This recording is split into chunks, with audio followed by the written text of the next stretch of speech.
ಸರ್ಕಾರ ಕೆಡವಿ ಹಾಕ್ಬಿಡ್ತಾರ ಇವರು ಅಂತ ಒಂದು ಕಡೆ ಬರ್ಕೊಳ್ತಾರೆ.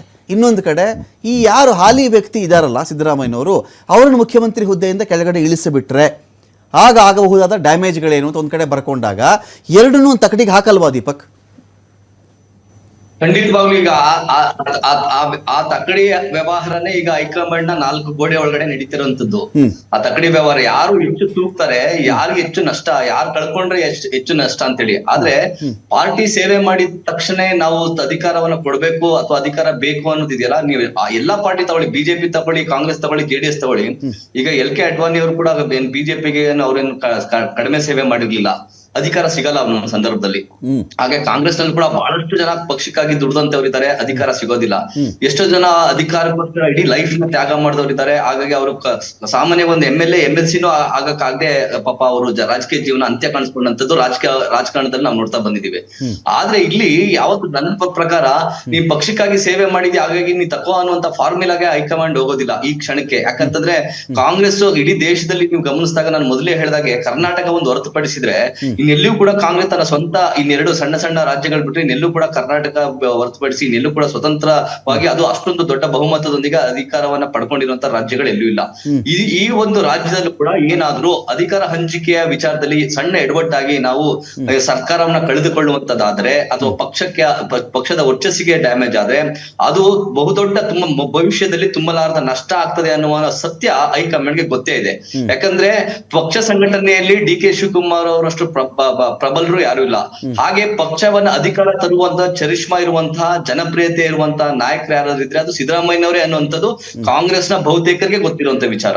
ಮತ್ತೆ ಸಿದ್ದರಾಮಯ್ಯನವರ ನಾಯಕತ್ವದಿಂದ ಕೆಳಗಡೆ ಇಳಿಸಿ, ಮುಖ್ಯಮಂತ್ರಿಯಿಂದ ಕೆಳಗಡೆ ಇಳಿಸಿ ಚುನಾವಣೆಗೆ ಹೋಗೋದ್ರಿಂದ ಆಗುವಂತಹ ದುಷ್ಪರಿಣಾಮಗಳ ಅರಿವು ಕೂಡ ಕಾಂಗ್ರೆಸ್ ಪಕ್ಷದ ಹೈಕಮಾಂಡ್ ಇದೆ, ಹಾಗೇನೆ ರಾಜ್ಯದ ನಾಯಕರು ಇದೆ. ಅದ್ರ ಜೊತೆಗೆ ಇನ್ನೊಂದು ಏನು ಅಂತಂದ್ರೆ, ಈ ಬಾರಿ ಬಹಳಷ್ಟು ಜನ ಹೊಸ ಶಾಸಕರುಗಳು ಬಂದಿದ್ದಾರೆ.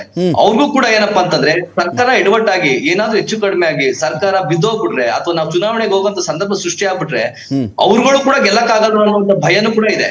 ಈಗ ಯಾರು ಬಹಳ ಜನ ಎಲ್ಲಾ ಪಾರ್ಟಿಲೂ ಇದ್ದಾರೆ, ನೀವು MLAs ಗಳು ಎಲ್ಲಾ ಪಾರ್ಟಿಲಿ ಅಂದ್ರೆ ಈ ಬಾರಿ ಹೊಸದಾಗಿ ಆಯ್ಕೆ ಈ ಹೊಸ ಶಾಸಕರಿದ್ದಾರಲ್ಲ ದೀಪಕ್, ಈಗ 30ರಿಂದ 35 ಜನ ಮೊದಲ ಬಾರಿಗೆ MLAಗಳಾದಂಥವ್ರು ಇದ್ದಾರಲ್ಲ, ಅವರು ಕೂಡ ಒಂದು ಹುಕುಂ ಹಾಕಿದ್ರು. ಏನಂದ್ರೆ, ನಮ್ಮಲ್ಲಿ ಎಲ್ಲರನ್ನೂ ಮಾಡದೇ ಇದ್ರು, ಕನಿಷ್ಠ ಪಕ್ಷ 5 ಜನರನ್ನಾದ್ರೂ ಕ್ಯಾಬಿನೆಟ್ಗೆ ಸೇರಿಸ್ಕೊಳ್ಳಿ ಅಂತ ಒಂದಿತ್ತು. ಇನ್ನೊಂದು ಮಾತು ಏನಿದೆ ಅಂದ್ರೆ, ಹೊಸಬರು ಯಾರ್ಯಾರು ಶಾಸಕರಾಗಿದ್ದಾರೋ ಅವರಿಗೆ ಬಹುತೇಕರಿಗೆ ಟಿಕೆಟ್ ಕೊಡಿಸುವಲ್ಲಿ DKC ಪಾತ್ರ ಜಾಸ್ತಿ ಇತ್ತು, ಹಾಗಾಗಿ ಅವರು DKC ಸಪೋರ್ಟ್ ಮಾಡ್ತಾರೆ. ಮೊನ್ನೆ ಮಾಗಡಿ MLA ಬಾಲಕೃಷ್ಣ ಅವರ ಬರ್ತ್ಡೇಗೆ 18 ಜನ ಊಟಕ್ಕೆ ಸೇರಿದ್ರು. ಬಾಲಕೃಷ್ಣ ಅವ್ರನ್ನೇ ಕೇಳಿದೆ ನಾನು, ಬಾಲಕೃಷ್ಣ ಅವ್ರನ್ನೇ ಮಾತಾಡಿಸ್ದೆ, ಬಾಲಕೃಷ್ಣ ಅವರೇ ಹೋದ ವರ್ಷ ನಿಮ್ಮ ಬರ್ತ್ಡೇ ಬಂದಿತ್ತು, ಈ ಥರ 18 ಜನ ಊಟಕ್ಕೆ ಬಂದಿದ್ರಾ ಅಂತ. ಅವಾಗೂ ಬಂದಿದ್ರು, ಮತ್ತು ಸುದ್ದಿ ಯಾಕಾಗಲಿಲ್ಲ ಅಂತ ನಾನು ಕೇಳಿದ್ದೆ. ಅಂದರೆ ಈ ಸಲ ಬರ್ತ್ಡೇಗೆ ಬಂದಂಥ ಜನ, ಆ ನಡೆದಂಥ ವಿದ್ಯಮಾನಗಳು, ಆ ಒಂದು ತೂಕನೇ ಬೇರೆ ಅಲ್ವಾ ಅಂತ. ಈಗ ಕಾಂಗ್ರೆಸ್ ನಲ್ಲಿ SM ಕೃಷ್ಣ ಅವರು ಮುಖ್ಯಮಂತ್ರಿ ಆಗಿದ್ದಾಗಲೂ ಕೂಡ ಮೊದಲನೇ ಬಾರಿಗೆ ನಮ್ಮ ಸಿದ್ದರಾಮಯ್ಯನವ್ರನ್ನ ಸೋಲಿಸಿ AS ಗುರುಸ್ವಾಮಿ ಅಂತೇಳಿ ಶಾಸಕರು ಮೊದಲನೇ ಬಾರಿಗೆ MLA ಆಗ್ತಾರೆ ನಮ್ಮ ಚಾಮುಂಡೇಶ್ವರಿ ಕ್ಷೇತ್ರದಲ್ಲಿ.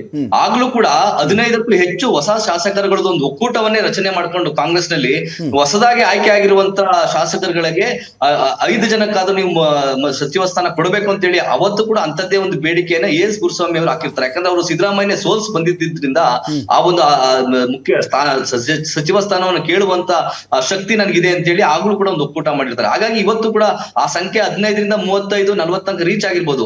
ಹೊಸ ಶಾಸಕರುಗಳು ಈಗ ಹಾಲಿ ತಗೊಂಡ್ರೆ ಹಾಲಿ ಶಾಸಕರು 3 ಸತಿ, ಈಗ ತನ್ವೀರ್ ಸೇಠ್ ಮೈಸೂರಿನಲ್ಲೇ ತಗೊಳ್ಳಿ, ತನ್ವೀರ್ ಸೇಠ್ 6 ಬಾರಿ ಶಾಸಕರಾಗಿರುವಂತವ್ರು. ಆ ರೀತಿ ಬಹಳಷ್ಟು ಜನ 5 ಬಾರಿ 6 ಬಾರಿ ಆಗಿರುವಂತವ್ರು ಕಾಂಗ್ರೆಸ್ ನಲ್ಲಿ ಇನ್ನೂ ಕೂಡ ಸಚಿವ ಸ್ಥಾನಕ್ಕೆ ನಿರೀಕ್ಷೆ ಇಟ್ಕೊಂಡಿರ್ಬೇಕಾದ್ರೆ ಈ ರೀತಿ ಹೊಸಬರು ನಮ್ಗೆ 5 ಜನಕ್ಕೆ ಮಂತ್ರಿ ಮಾಡಿ ಅನ್ನೋದಿದೆಯಲ್ಲ, ಅತ್ಯಂತ ಅಪ್ರಸ್ತುತ, ಮತ್ತೆ ಅದು ಸಾಧ್ಯವಾಗದ ಮಾತು. ಒಂದು ಸತ್ಯ ನೀವು ಹೇಳ್ತಿರೋದು, ಬಹಳಷ್ಟು ಜನ ನ್ಯೂ ಕಮರ್ MLAಗಳಿಗೆ ಗಾಡ್ ಫಾದರ್ ಆಗಿ ನಿಂತಂತವ್ರು DK ಶಿವಕುಮಾರ್ ಅವರೇ. ಹಾಗೆ ತಗೊಂಡ್ರೆ ನಂಜನಗೂಡಲ್ಲಿ ನಮ್ಮ R ಧ್ರುವನಾರಾಯಣ್ ಅವರ ಮಗ ದರ್ಶನ್ ಧ್ರುವನಾರಾಯಣ್ ಅವರ ಪರವಾಗಿಯೂ ಕೂಡ DK ಶಿವಕುಮಾರ್ ಅವರು ಮತ್ತೆ ಅವ್ರ ಬ್ರದರ್ಸ್ ತುಂಬಾ ಮುತುವರ್ಜಿ ವಹಿಸಿ ಕಾಳಜಿ ವಹಿಸಿ ಚುನಾವಣೆಗಳನ್ನ ಮಾಡಿದಂತವ್ರು. ಹಾಗೆ ನ್ಯೂ ಕಮರ್ಸ್ ಗಳಿಗೆ ಬಹಳಷ್ಟು ಜನ ಟಿಕೆಟ್ ಕೊಡಿಸೋದ್ರಲ್ಲಿ ಯಶಸ್ವಿಯಾಗಿದ್ದಾರೆ, ಗೆಲ್ಲಿಸ್ಕೊಳ್ಳೋದ್ರಲ್ಲಿ ಯಶಸ್ವಿಯಾಗಿದ್ದಾರೆ.